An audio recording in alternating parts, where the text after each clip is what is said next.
hate to break it to you, but the way you have been practicing gratitude is all wrong. You are not setting yourself up to maximize the benefits that you can get from this practice. So most of us just sit down, grab a pen, and open our notebooks. And this is something that I did for the longest time. We then go on to list 3 different things that we're grateful for. Immediately we get up, we feel slightly better than we did before, and then the next thing you know, you spill coffee down your shirt. And then in an instant, our gratitude is immediately washed away by the slightest inconvenience that comes. We then continue our day and we lack gratitude and completely forget about the practice that we had in the morning. Now, this is not an attempt to shame individuals who practice gratitude in this way.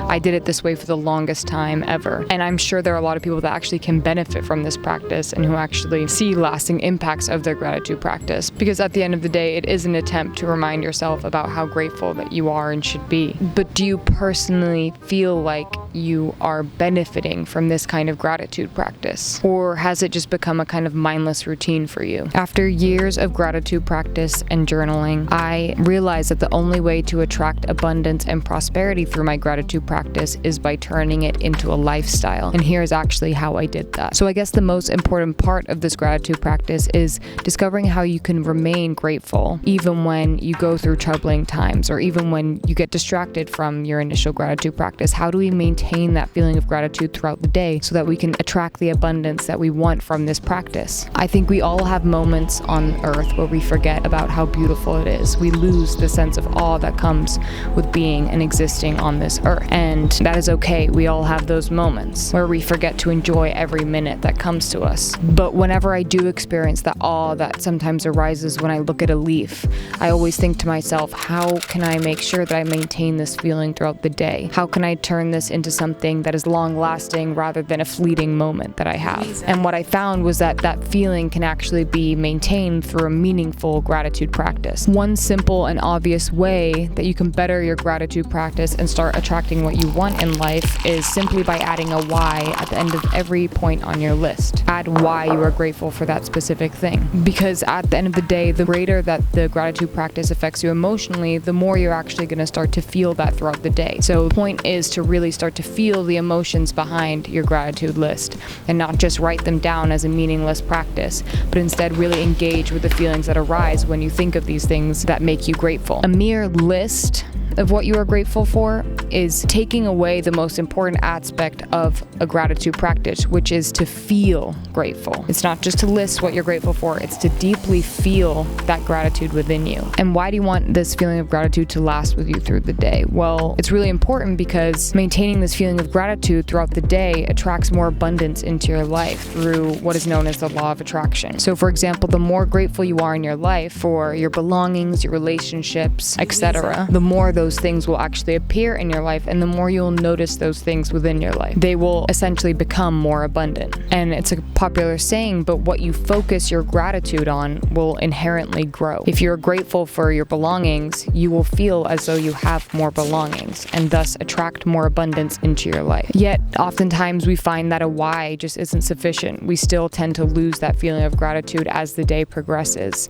and we disconnect from that gratitude practice we had in the morning. And so merely writing a why might not be sufficient for you. And this is where the most life-changing gratitude practice actually comes in. So there's a YouTuber and his name is Ruthless, and he inspired me greatly as a YouTuber because his videos embody the kind of content that I want to create personally. Anyways, his biggest suggestion is that we start to condition ourselves to feel grateful. And he uses the example of cold exposure. And let me go into detail about how this actually works because I personally use this practice. So this is how you make a gratitude practice that is actually meaningful and that will actually work. So whenever I take a cold shower or I'm exposed to cold water, wherever it may be, I start listing 5 things that I am grateful for. And while I list them, I truly engage with those things that I'm grateful for and I really try and feel them personally within me. And it's important that you repeat listing 5 things you're grateful for every single time you get exposed to that condition. So for example, for me, I use cold water. So every single time I encounter cold water, I'm going to start listing 5 things that I'm grateful for, no matter where I encounter it. I may encounter when I jump in the pool,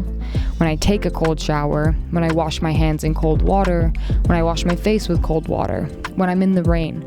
any single time I feel cold water, I'm going to start listing 5 things that I am grateful for. Slowly, through neuroplasticity, you are conditioning your body to list gratitudes every single time that you are exposed to cold water. Your brain is slowly forming an association through neuroplasticity between cold water and gratitude. Soon, you won't have to force yourself to list those 5 things you're grateful for. Whenever you encounter cold water, through the conditioning you've done and the neuroplasticity you've developed, your brain will just start listing gratitudes and feeling them without you necessarily consciously listing out things you're grateful for. Your brain will naturally do that on its own and induce the feeling of gratitude within you. And you can see why this is a much better practice, because you're conditioning yourself to feel grateful throughout the day, not just in that one moment in the morning, because we encounter water a lot throughout the day. So whenever I encounter water, that feeling of gratitude arises and reminds me, oh yeah, I should be grateful and attract that abundance towards me. For me, this practice was absolutely life-changing because it allows you to maintain that practice of gratitude throughout your day, and you're being constantly reminded of it. I soon found out that this was really important when trying to manifest abundance, because as soon as I fell into a thought pattern of lack, I began to actually attract lack. And I found that with the writing down gratitude practice, which you can still do on top of this other gratitude practice, I found that I often fell into a thought pattern of lack shortly after my gratitude practice, whereas this form of conditioning helps me remain grateful throughout the entire day and not just during the morning hours when I'm doing my actual written practice. And I know a practice with cold water is not applicable to everyone, but you don't have to condition yourself with water. You can condition yourself with actually anything. Think of something that you encounter multiple times a day. This could be something like lighting a fire. Maybe it could be a flame. So whenever you light a candle, you immediately feel grateful.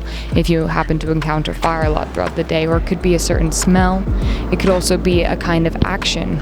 So it could be tying your shoelaces or tying up your hair. Or it could be a certain symbol that you see frequently. So for example, my friend really strangely runs into peacocks a lot. So that could be something that she could potentially use to condition herself to feel grateful. The first few times won't feel natural at all, honestly. And you'll have to start conditioning yourself and forcing yourself to list those 5 gratitudes whenever you experience the condition that you're trying to use. But then eventually your brain, through its neuroplasticity, will essentially just get used to it and know that X leads to Y. So tying up my hair leads to feeling grateful, and it will just start doing that for you. You won't have to consciously try and be grateful. A feeling of gratitude would just appear within you. Ultimately, this is like a really easy way to practice and feel gratitude with literally no effort or time necessary. I know a lot of people don't even have the time to sit down and write 5 things they're grateful for, so I hope that the accessibility of this kind of routine really helps you. Nonetheless, I hope you're able to just take the advice that applies to you given the life you live and the circumstances you face,